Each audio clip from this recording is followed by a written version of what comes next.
तुम रेहान के साथ क्यों आ गई?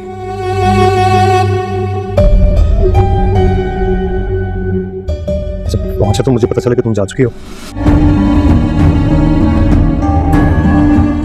हादी कहाँ चले गए? हादी, हादी ये देखिए मैं तैयार हो गई हूँ। बताएं कैसी लग रही हूँ आपके फेवरेट कलर में? मैंने बताया नहीं था कि मैं आ रहा हूँ पिक करने तुम्हें। मेरा हाथ जल गया, मुझे बहुत दर्द हो रहा है। अरे तुम हाथ चला, तुम क्या करते हो यार? जहन, वो खाते ही रहोगे या बात भी करोगे? रखो नीचे। अभी खुद ही कह रहे थे कहीं अम्मी ना उठ जाए, पता नहीं खुद कहाँ चले गए। देखती हूँ उनको। ऐसी कौन सी बात है जिस पर तुम पहले ही मुझसे प्रॉमिस ले रहे हो? मामा, मेरे को एक घर चाहिए। ऐसी कौन सी बात है जो तुम मुझसे करनी है बेटा? प्लीज प्रॉमिस मी कि आप नाराज नहीं होंगे।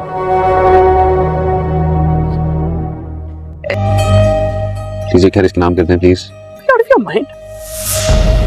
मेहरू अब आहिस्ता आहिस्ता अपने जाल में खुद ही फंसती जा रही है। मेहरू जितना खुद को होशियार समझती है उतना ही अब वो परेशान होकर रह गई है, क्योंकि पहले जेवर वाली बात अब तक ठंडी नहीं हुई थी कि अब मेहरू ने सलमान के कहने पर घर में एक नया बिखेड़ा बना दिया है। मेहरू ने जैन से कहा है कि उसकी मम्मा को वो कहे कि जिस घर में ये सब रह रहे हैं ये घर मेहरू के नाम कर दिया जाए। तो ये बात जब जैन अपनी मम्मा से कहता है तो जैन की मम्मा बहुत ज़्यादा गुस्से में हो जाती हैं और वो सोच में पड़ जाती हैं कि आखिरकार इस लड़की का मकसद क्या है, ये क्या चाहती है। पहले तो सारा जेवर पटोल कर ले गई है इस घर से और अब उसके बाद इस घर को भी हथियाना चाहती है, लेकिन फरा बेगम मजबूर है अपने बेटे के प्यार में, वो सब कुछ कर रही है और मेहरू को भी बर्दाश्त कर रही है, क्योंकि वो जानती है कि अब की बार मेहरू ने फिर से जैन को आगे किया है।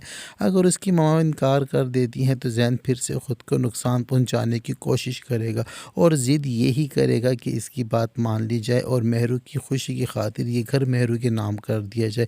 मगर जैन ये नहीं जानता कि ये कोई मामूली सी चीज़ नहीं है, ये बहुत बड़ा घर है और लाखों और करोड़ों रुपए की प्रॉपर्टी है, तो किस तरह मेहरू के नाम कर दिया जाए। फरा बेगम अब बहुत ज़्यादा परेशान होकर रह चुकी हैं जैन की आए दिन की फरमाइशों की वजह से, क्योंकि जैन के कान में जो भी बात मेहरू डाल देती है जैन उसको पूरा करने की पूरी कोशिश करता है, बल्कि वो पूरा करके ही रहता है। तो यहाँ पर अब फरा बेगम सोच में पड़ गई है कि आखिरकार इस बात का हल कैसे निकाला जाए। यहाँ तो फरा बेगम प्रॉपर्टी के नकली कागजात बनाकर जैन को दिखाने की खातिर, जैन को कूल रखने की खातिर ये काम कर देंगी कि नकली प्रॉपर्टी के कागजात बना मेहरू को दे देंगी, या फिर कोई और रास्ता निकालेंगी कि इस मसले से वो अपनी जान छुड़ा सकें, क्योंकि अब तो मेहरू की जान छूटने वाली नहीं है। उस मेहरू का अपनी सास की तरफ से इतना ज़्यादा प्रेशर लेना ठीक नहीं है, क्योंकि फरा बेगम मेहरू को बहुत ज़्यादा प्रेशराइज कर रही हैं और उसको बार बार डॉक्टर के पास जाने पर फोर्स कर रही हैं और मेहरू बात को टाल मटोल से काम ले रही है और नहीं जा रही डॉक्टर के पास। तो इस बात को लेकर फरा बेगम को शक हो चुका है कि कोई ना कोई दाल में काला तो है, मेहरू क्यों इस तरह मेरी हर बात को टाल रही है और डॉक्टर के पास जाने से इनकार कर रही है। फरा बेगम को ये तो अंदाज़ा नहीं है कि मेहरू ने इतना बड़ा गुल खिलाया हुआ है और मेहरू जिस बच्चे की आने की खुशी में सब कुछ अपने नाम करवाती जा रही है, उस बच्चे ने अब इस दुनिया में आना ही नहीं है। उधर दूसरी जानिब हादी और ज़ारा की शादी के दिन भी करीब आते जा रहे हैं, मगर साथ ही साथ मरियम भी अपना काम कर रही है, हादी और ज़ारा के दिल में दूरियां डाल रही है और ऐसे नाटक और ऐसे बहाने और ऐसे ड्रामे रचा रही है कि अब ज़ारा के दिल में हादी को लेकर शक पैदा हो चुका है। तो ज़ारा को ये लगता है कि हादी शादी तो ज़ारा से करना चाहता है, मगर साथ ही साथ वो मरियम को भी पसंद करता है और मरियम के रिश्ते को हम सब से छुपा रहा है। यहाँ पर गलतफहमी का शिकार होकर रह चुकी है ज़ारा, क्योंकि ज़ारा को दिखाया ही वो कुछ जा रहा है जो कुछ वो चाहते हैं, क्योंकि इस गेम की सारी गेम की मास्टरमाइंड जो है वो मेहरू ही है। मेहरू ने ही मरियम को अपने हाथ के नीचे किया हुआ है और जो कुछ चाहती है मरियम से करवा रही है। पहले हादी की ज़िंदगी बर्बाद की और शादी कर ली जाके जैन के साथ और अब जैन की ज़िंदगी बर्बाद कर रही है, सलमान के साथ गुलछड़े उड़ा रही है।